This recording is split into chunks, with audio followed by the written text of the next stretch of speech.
Bismillah, alhamdulillah, wa salatu wa salam ala Rasulullah wa ala alihi wa sahbihi ajma'in. Ashhadu an la ilaha illallah wa la sharika lah. Wa ashhadu anna Muhammadan abduhu wa rasuluhu ma ba'd. Assalamu alaikum. You still awake, huh? Okay. We didn't bore you to death yet, but we'll work on it, inshallah. My name is Yusuf. Can you say Yusuf? Let me say Yusuf. Yeah, very good. I wish you'd teach my wife. She keeps mispronouncing it. She calls me useless.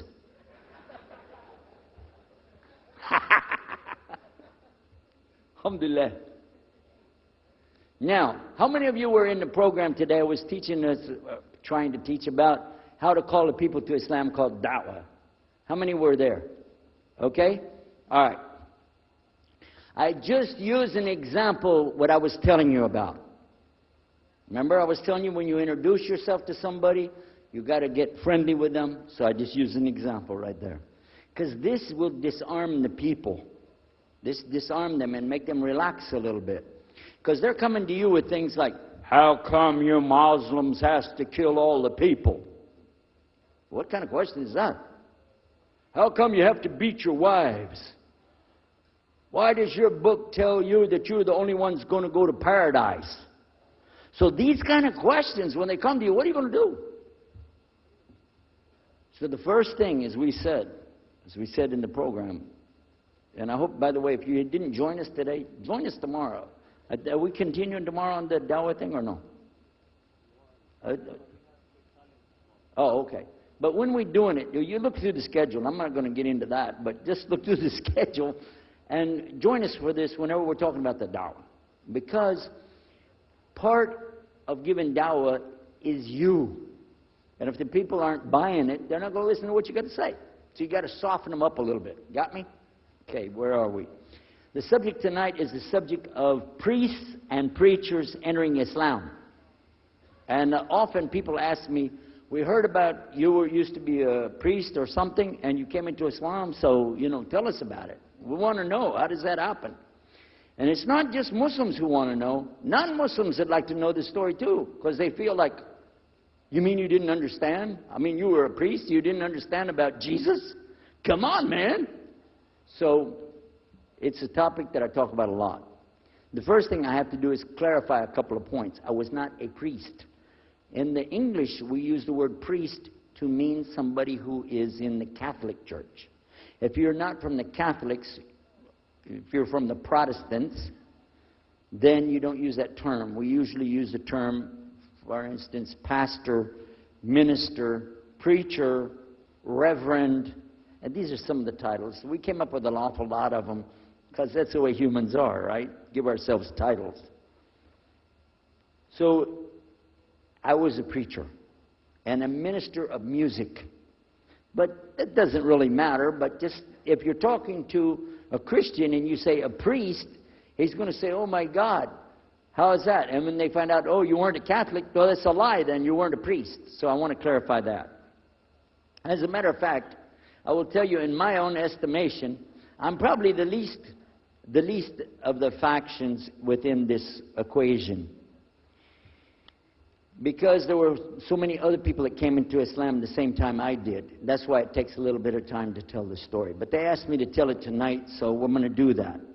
But I want you to listen carefully to realize what goes through the mind of a person that's not Muslim. Okay? And I usually start out by telling people that my father and I were both ministers, and both of us were also businessmen. In the reverse order. We were business first and preacher second. Got me? Because, well, as they say, business is business. And that's exactly how it worked. We operated mostly in Texas. We had a place in San Antonio, Houston, and also in the Dallas area. And we were very concerned about Christian conditions. So my father started something called Concerned Christian Centers. And basically, if you look at it from a material point of view, it was a place to sell stuff. But what we would do is take consignment things in. People could bring things into us, and then we would sell it and keep part of the money. And keep a lot of the money. But anyway, they would bring in what they make with their hands, arts and crafts. And a lot of old women, they like to sit around and make things, then they give it to us, And this helps the church, which is called the church, and then it helps them as well. So it became like business and religion tied together, and that's very common in our country. At one point, my father told me, we're going to start doing business with a man from Egypt.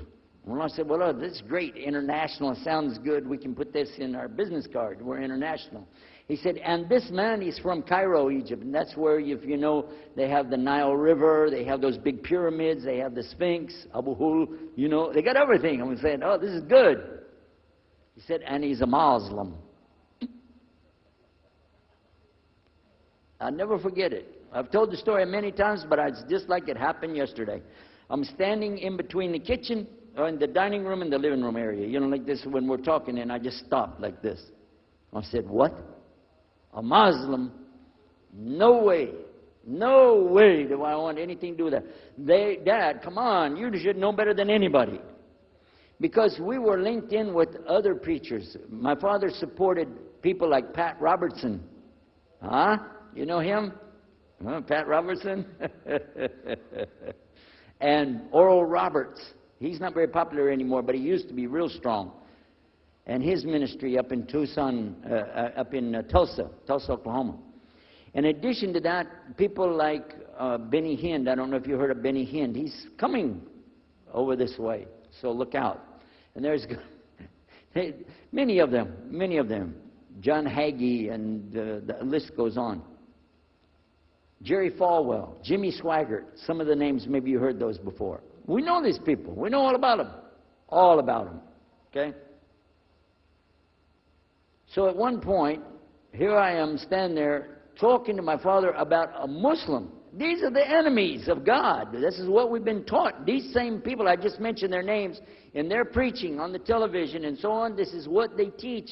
Muslims are no good. Now it just became Muslims are terrorists. But back then, you know, we didn't reach that level yet. We were still just kidnappers, hijackers, you know. They said that Muslims don't believe in God, that they're worshiping a black box in the desert, and they kiss the ground 5 times a day. Now that's what we know, man. So here's this Muslim going to do business with us. I told my dad, no way, I'm not going to do it. And he insisted. He said, I want you to meet this man. He's very nice. And I said, I don't want to meet him. I never am like this, by the way. But on this case, I said, no, that's one thing I'm going to stand firm against. We're not going to do it. He said, I want you just to meet him. I said, all right, I'll do it for you, but I'm going to do it my way. I'm going to go to church.